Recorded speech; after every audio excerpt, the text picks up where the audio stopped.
Hello, everyone. My name is Clint Betts. On this day in 1996, the Unabomber Ted Kaczynski was arrested. That's what it says on this sheet of paper, and I just read it. We have big news today. Taurus, by the great Nate Walkingshaw and Gilbert Lee, a fantastic company right here in the state of Utah, has raised $67 million to advance energy storage and energy management, their energy management platform. So this is a big deal, and congrats to Nate and Gilbert and the whole team. This is from the press release here. Taurus is a modern global energy solutions company that designs, engineers, and manufactures energy storage and management products for the residential, commercial, and large-scale utility sectors. The company's mission is to empower communities and individuals to become their own renewable energy providers, thereby making clean, renewable energy storage and management products accessible to all. I don't know that Utah has had this big of a swing of a company in a very long time, if ever. This financing round, totaling $67 million in new equity, conversion of outstanding notes, and a loan facility, was led by Origin Ventures, a venture capital firm known for supporting disruptive software and hardware companies powering the digital native economy. Origin Ventures is a first-rate firm. The financing also saw contributions from notable institutional investors, including Epic Ventures, Cumming Capital, the Larry H. Miller Company. It's good to see them on cap tables these days. Yeah. I like that. Zions Bank, Pelion, and Iconic. Nate, this is from Nate. He says, "We are thrilled to have Origin Ventures leading this equity financing. We continue to make significant technical strides in energy storage and management. We at Taurus are proud to be designing, engineering, and manufacturing energy storage and management products here in the U.S. Our strategic partnerships with industry giants like Rocky Mountain Power, WattSmart Program, and our relationship with Vivint Smart Home, alongside financing allies Sungage and Banterra Bank, are empowering communities to embrace energy storage." Again, Taurus is an incredible company. Nate is an incredible leader, he and Gilbert and the whole team over there. They've raised $67 million, which is just a massive amount. And if you think about what they're working on, I don't know that there's anything like it in the state. No. In terms of that big of a swing. I mean, they're dealing with energy production and ensuring individuals can produce their own energy. That's wild. Yeah. I love me some Mother Earth. They're a big proponent of that. And it's cool that, their team are inventors, right? Like, and they're tinkerers. They're tinkerers. They tinker. And, they're onto something. That $67 million, that'll keep you in beer and cigarettes. Yeah. By the way, what are you wearing? Oh my gosh. This is a guiding shirt for my my guide. I just barely noticed. That's crazy. When you go hunting in South Africa, you get one of these. Oh my gosh.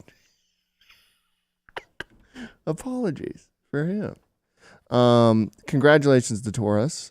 Congratulations to the team. If you want to learn more about this company, I've actually recorded an in-depth interview where Garrett was not there, distracting us with this crazy shirt. This is a good shirt for that company, right? Like salt of the earth, earth tones, and it helps save energy. Word. I don't even. We can't comment on it anymore. It would take the whole show. So you can watch that interview. Maybe we'll have Nate back on here pretty soon, because what an incredible day, and what an incredible milestone for his company. Okay, so we'll stop there for news for now. We have a great guest. Yes, we do. Jacob Howard is the CEO of Illuminate drone light shows. You were also on the Meat and Potatoes podcast last year, and I remember you had a ton of energy, and you obviously love what you do. Give us a primer of what Illuminate drone light shows is. Yeah. It's great to be back. We do indoor drone light shows. So if you've ever seen a drone light show or an outdoor one, we do it indoor, which is pretty crazy. It's a very new industry. We're one of the only ones in the world that does it. But it's really cool. It offers a lot of really cool experiences at events when we go there and we go to a concert or something like that, and we're able to fly amongst 16,000 people, 60 to 100 drones. It's a pretty cool experience. But yeah, that's what we do. I don't know I guess you can kind of see this. Yeah. This is one of our drones here. And we just fly a bunch of those and do all kinds of designs and stuff like that. I love it. How did you get into this? How did you even think of this? Yeah, I could go way back. there's a huge origin story, but basically I got into drones in 2016. I was working at Walmart at the time, and I saw for sale they had the DJI Phantom 3, it's kind of when drones started becoming mainstream. It was like one of the first ones to really break out of, kind of the DIY drones. And I bought it because my whole idea was I loved creating stories and telling stories since I was a little kid. And I would do like these little animations and stuff in 3D. And I had this dragon animation, and I wanted to get a shot of the mountains with a drone and then animate a dragon into it. Like, that was my original idea. And it's so crazy how it's come full circle, because now I animate dragons with drones. That was one of the designs we did, is we actually did a dragon flying with a bunch of drones and stuff. And so it's kind of funny how it's come full circle, but that's kind of how I got into the drone industry and just absolutely fell in love with it, became obsessed with it, spent a lot of money on it, started becoming my business, doing video production and all that. And then a couple of years ago, a company needed a pilot for their outdoor drone light show company. And I worked with them for a couple months. We eventually parted ways for various reasons. And from there, I kind of started helping other companies get started in the outdoor industry, because at that time, there was about a dozen outdoor drone light show companies in the US. And now there's I think there's over 60 or 70 or something. And that was just a couple of years ago. So the market is really, really growing, but there's really no way to get started in it. There's no YouTube tutorials. You can't just go online. There are a few now, but you couldn't just go online and figure this stuff out. You couldn't Google it. You couldn't find any information. The only people who had the information were the people who were selling the product, and they were gatekeeping it, of course, because it was, once you pay us $250,000 and we get you the drones, then we'll train you and all that. And it just led to a lot of frustration within the industry, because I'm very much a teacher, very much like, hey, let's all help each other. Let's all grow this industry, because it's magical. It's literally what you dream of, is being able to do something like this if you're in the drone industry. And so I started helping other companies get started, consulting them, kind of helping them through the process, because it was just so difficult. And then we had an opportunity about a year and a half ago to jump into the indoor space with a big client named Dude Perfect. That was a pretty big one. They were going on tour, so it was going to be 24 locations over the course of 6 weeks. And basically we were like, okay, we're going to bring this to you guys. We're going to do the indoor show for you guys. And we just went full into indoor. At that time, there were about 2 companies in the entire world that could say that they did indoor drone light shows. And even then it's very restrictive. It's very cut and dry what they can do, very limited. So we were like, hey, we can step in here and we can try to offer something much, much bigger and much more, compatible with different areas. Cause we were at a different location every day with Dude Perfect. So we had to adjust every single day to a new location and figure things out as we go, which was impossible for every other company. It's a 2 or 3 day setup for every other company. We have a couple minutes set up for us. So okay, so let's start with who Dude Perfect is. They blow my mind. Mm-hmm. I'm pretty sure they came to Salt Lake, right? Yeah, I think my son went to it. And what do? They do trick shots? Yeah, so their channel originally started as trick shots. It was, I think it's 15 years ago, as of in a week or something like that. They're actually releasing a special video coming up soon for the 15-year anniversary. And they started doing trick shots, and then from there they started branching out over the years. They did all these trick shot videos, and they started seeing their audience was getting bigger and bigger. They're right now, I think, one of the top 5 YouTubers in the world. They have over 60 million subscribers. And they started branching out and became almost more of a comedy thing, to where, they still do the trick shots, but they do a series called Stereotypes, to where they act like different stereotypes of different scenarios. They had beach stereotypes, and they had the surfer bros, and they just do all these different kind of fun skits and stuff like that. They also do kind of a game show on their channel. And when they go on tour, it's kind of a similar thing. It's game shows and battles. So their first battle, they'll open with They have to throw a basketball into a moving hoop, throw a football into a moving hoop, throw a wiffle ball past someone who's trying to hit it. Like all these different things for them to do like their battles. And then during that, they had a segment called Cool Not Cool, to where everyone brings a cool item that they want to show off to the crowd, and then the audience votes on whether they think it's cool or not. And we were Tyler's item, and I can proudly say that we won every single night. Nice. Every single night we flew, we got a 98% or higher every single night for the votes. There's always someone who'll say it's not cool, but I was pretty happy with that. That's awesome. That's amazing. Yeah. That's a big show. And kudos to you and your exuberance and enthusiasm. A lot of folks would maybe start with like the Grantsville Quilting Bee Expo, right? Yep. But Dude Perfect's one of the biggest shows, and I imagine there was quite a bit of pressure there. Oh yeah.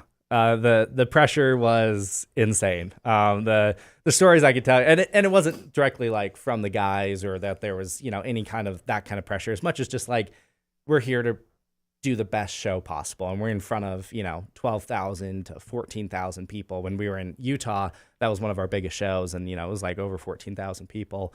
There's definitely a lot of pressure. And what's crazy about it, I mean, it's this technology is like brand spanking new. And on top of that, we have the most advanced version of it that exists. This right here is literally the most advanced one in the world. And there were still things to work out at every single location because it was new every single day, and there was going to be a lot of people, and there was definitely a lot of pressure. We took the first half of last year and we almost exclusively dedicated it to making sure the tour was going to go great, because we knew it was a big job. We had to really nail it.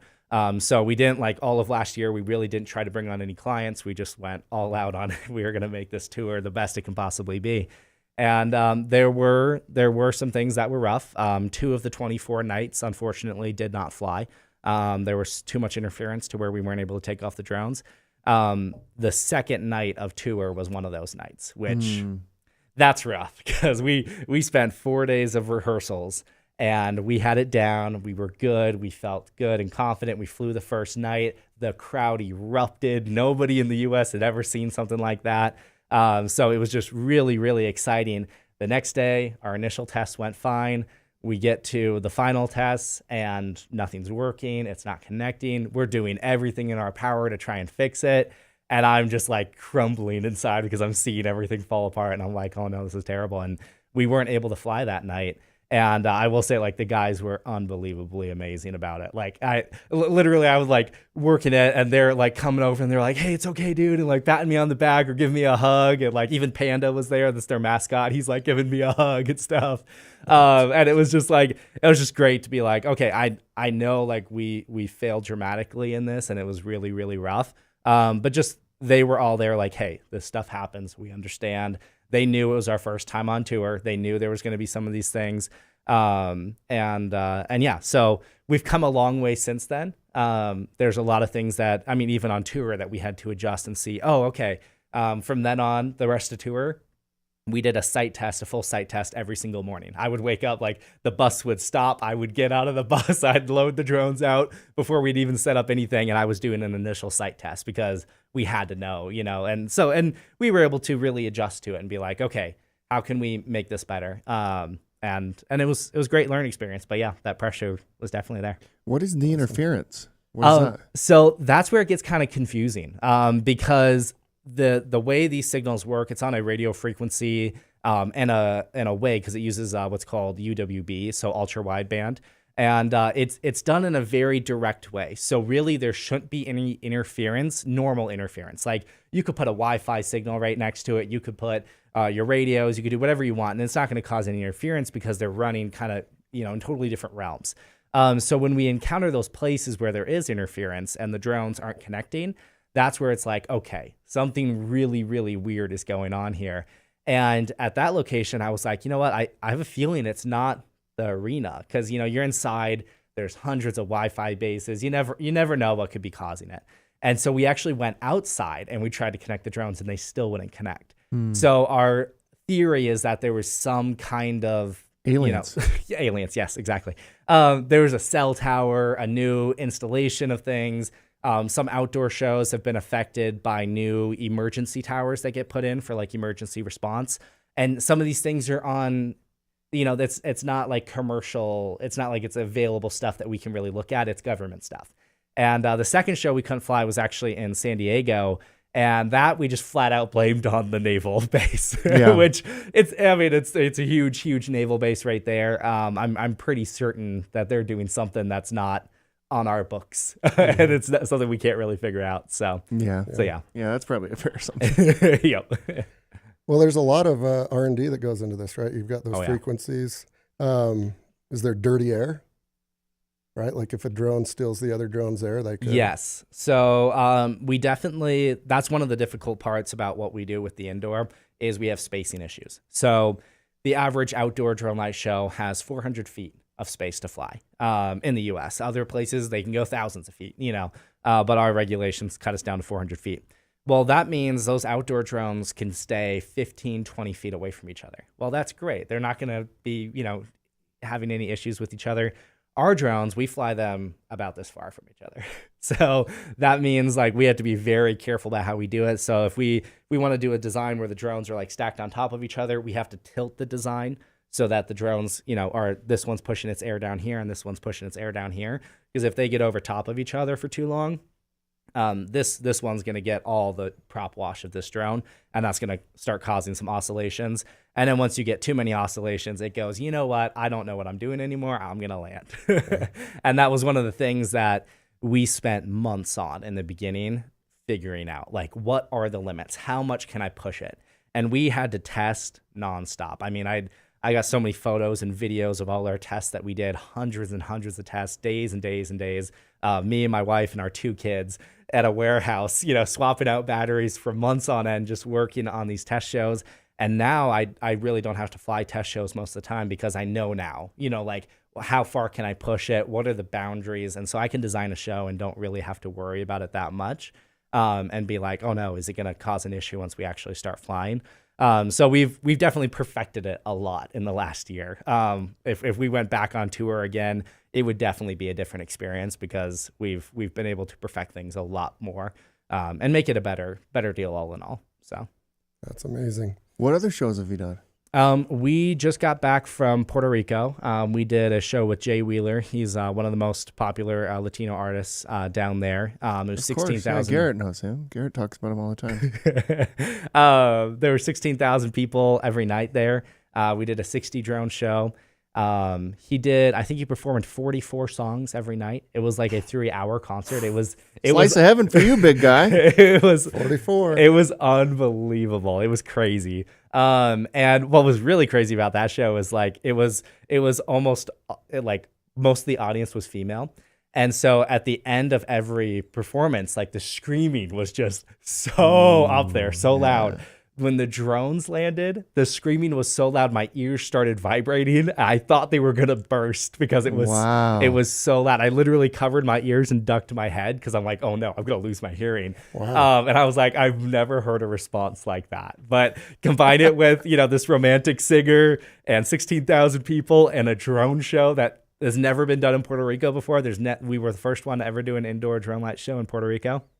So that was a crazy experience. In Christmas, around Christmas, we went to Texas and we did a church Christmas event, which was really fun. That was a great one because like we got to bring the whole family. The kids were like in the child care and stuff during the performance, and then we were able to be a part of a Christmas show, which was just fantastic. Cool. It was a great family event. And being there with the church and all that was just a great area. They literally like, can you guys move down here to Texas? Like we just want to be friends with you guys. That's cool. So we did that. We just did one for Napa Auto Parts in Georgia. So it's kind of like all over. We're doing a lot of corporate shows for like award ceremonies, stuff like that. And then we're doing like concerts and, arena type shows. So it's kind of weird how like corporate has really picked it up because you kind of think of like a corporate event or whatever. You're pretty used to kind of like a lot of the time a stale event. Not everything's Silicon Slopes. Not everything's that cool.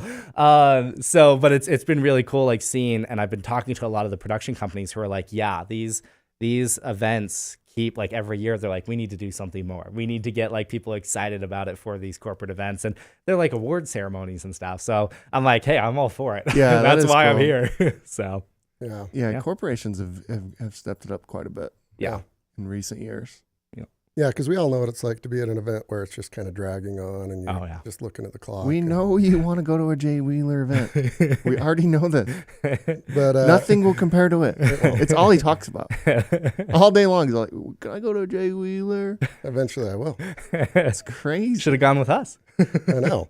But then, like something like this comes out and it completely changes the feeling and the atmosphere of the event. And, you probably get much better reviews just for the happy endorphins of watching a really cool light show and drone show, right? Yeah, for sure. That's been one of the most exciting parts about it, as I'm always looking at like, what kind of value am I bringing in any job I'm doing? I did video production for a long time. I would love it whenever I finished the video and I sent it to the client and their response was like, oh my goodness, we were in tears. This is so amazing. They get to see their business from an outside perspective and see the video and everything. And they're so happy. I'm like, that was the favorite part of my job. It wasn't like, yes, the money was great, obviously, but my favorite part was getting those texts to be like, yes, they loved it. They're happy. And it's really cool now because now I get to make like 10, 20,000 people happy at all the same time per show, and like, that's really, really cool to be a part of. It's just like knowing like every night we're bringing so much excitement, cause like my son, he's 7 years old and he loves drones. He loves technology. He loves robots. He built his own little robot and everything. And, the joy a drone show brings him. And I'm just like, there are hundreds of kids, especially Do Perfect, because it's a very large kid audience. I'm like, there are thousands of kids out here who are having like one of the best nights of their life because they just saw a drone show. And I'm like, I love bringing that, to an event and to people. So that's so cool. Yeah. That's What amazing. other events are you thinking of? Because like, to give you a sense, the WrestleMania is coming up. The biggest WrestleMania of all time. Did you know that, Garrett? Oh, I did. Fantastic segue. And I will end with a question here. But are you up to speed on all things wrestling? No. All right. Are you going to tell me that Jay Wheeler's the halftime No. performer? I don't get what's going So on. WrestleMania this weekend, it's going to be big. The Rock is back. He hasn't wrestled in 11 years officially, but he whooped Look at this. Cody Rhodes out in the rain, smashed him into a bus last week. That's the American Nightmare. He's pretty irritated. So Seth freaking Rollins, Roman Reigns. Gonna tag Okay, team. hang on a second. How do you know all this? Oh, I love wrestling. You watch this? Oh, yeah. Every Monday Night Raw. And it's going to be magical. Magical. 2 nights I in don't even know what Philly. to say to that. It's so weird. American Nightmare. Back for Redemption. 2 nights, like tag team that dovetails into the main event on Sunday night. There's going to be brother versus brother, Jey Uso and Jimmy Uso. And Dirty Dom Mysterio is going to be fighting his dad, Rey Mysterio. It is going to be a spectacle. So I would encourage everyone to get into it. The Rock probably will run for president in 4 years, 5 years. And I think he's using this as a nice little platform for that. But What are you doing? this happens to be outdoors, right? But Look how many no, there's 2 pages. There's never any notes. There's 2 pages on this. He's trying to give me all the matchups and stuff. This is nuts. I got to get you into it. It's fantastic. This happens to be outdoors, but most of the WWE events are indoors. So let's say they reached out to you, dream client, and they said, You're not biased at all on the dream client thing. it is Mount Rushmore. We want this, this, and this. Mm-hmm. Or is it, here's the check, deliver something awesome? Yeah. What's the process? Yeah, so it definitely those are really the 2 options we get. So we'll have people who go, hey, we actually have a job coming up that they pretty much are like, hey, we're super busy working on this event. We don't have time to worry about this. In general, this is what we want. This is what we don't want. But you're the expert. Take care of it. Pretty much every single design call I have, they go, we really don't know what to ask for. We just want a really cool experience. So you make that happen. Puerto Rico, that was a job that we got 5 days before it was flying. So 5 days before, which was just a crazy, crazy time crunch, I was literally designing the show on the plane to Puerto Rico, which I don't recommend. That's no fun, but it worked out and they loved it. And it was great. So generally in that kind of situation, if they were to come to me and they would be like, hey, we want, my guess is it'd be like kind of an opener or a halftime if there's a halftime in wrestling. I'm not as much of a, I'm not as much of an it's a dream client. So then it would be kind of like, hey, we want some kind of performance. We want something to keep people entertained during a break or whatever. And those kinds of cases would probably do something more like an abstract show. So what we could do is we could bring out a board that has all the drones on them. We could put that into the ring. They could take off from inside the ring. They could fly out over the ring. And then they could have all kinds of different designs that we could do in front of the audience and even fly over the audience. It depends on the setup of the arena and stuff. But yeah, so in that kind of case, I would probably recommend like, hey, I always tell people there are 3 emotions that we can really get out of your crowd. We can get people crying because they've never seen something so amazing. They're literally in tears. We had a job in Brazil where that was the case. The CEO was literally just bawling his eyes out as the drones were flying over him. We can get people screaming because they're so excited and get the energy going. Or we can get people completely silent because their minds just broke. Like those are the 3 things I tell people, like, which one of those emotions do you want? Is it the end of the event and it's a corporate event and you want everybody to go home nice and relaxed and awed? Okay, then we'll design a show like that. If you want them screaming and excited, that's what Dude Perfect was, like getting people cheering and really up and excited about it so they'd vote cool. Then we did that kind of a show. When we did an event for the YSA event for One Republic in Salt Lake City, that one was more of a awe. 14,000 young adults. Not a single one made a peep when those drones took off because they literally, all of them, I could just see their jaws had dropped and their minds had just broke because they're like, what is happening right now? Wow, I almost didn't expect that result because like 14,000 young adults, I expected kind of some noise, but it was just total awe. So that's kind of what I'll bring to clients to be like, hey, what of those 3 emotions do you want? Then we'll deliver one of those emotions, or all 3 at once, depending on how you want it. So, yeah. Yeah. I love that. And this industry is new, right? Oh yeah, very new. Under 10 years old. Yep. So you, it obviously helps that you've got the Dude Perfect in your resume. Yep. But when these folks reach out, I assume you've got a boilerplate of questions. Is it safe? Can we do it?